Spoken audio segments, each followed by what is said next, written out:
I'm back from Australia, all the way from down under, and I did bring exactly one souvenir with me, but I flew in this morning because Apple said they were going to announce some stuff, and they did. There was an event today.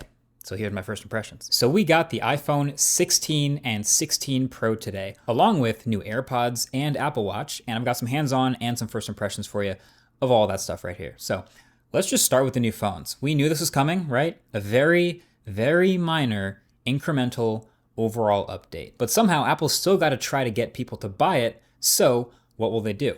So iPhone 16 looks very much like iPhone 15, but there's some new colors, as you can pretty much always count on. This year it's ultramarine, which is kind of this indigo, pretty sick, teal, pink, black, and white.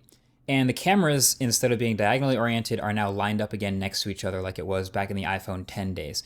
But it's not just a retro touch, that's also so it can shoot spatial videos and pictures now, so the sensors are aligned with each other again. But then everything else, the rounded corners, the size of the regular phone and the Plus phone, the speakers, the antenna lines, everything just basically the same. Not much new going on here. Inside, they bumped it up from the A16 Bionic to a new A18, so there's some solid performance improvements in the 20 to 30% range, better ray tracing, and a 2 times faster neural engine and 8 gigs of RAM for all that Apple Intelligence stuff.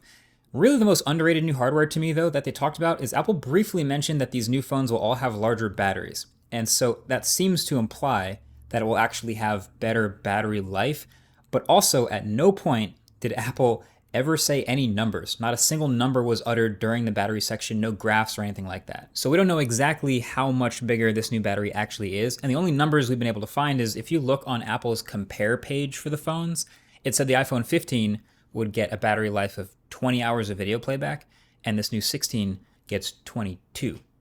So I'm going to be putting these through the paces. You already know if you want to get subscribed to be among the first to see the full review, that's when we'll be able to figure out if it's actually a significant improvement in battery in other ways. But as of right now, better battery, sure. And then I never thought I'd say this sentence again, but this new iPhone has 2 new buttons. So first of all, it gets the action button from last year's Pro. So now you can do the exact same customized shortcuts from a flashlight or Shazam to a Siri shortcut or whatever you want.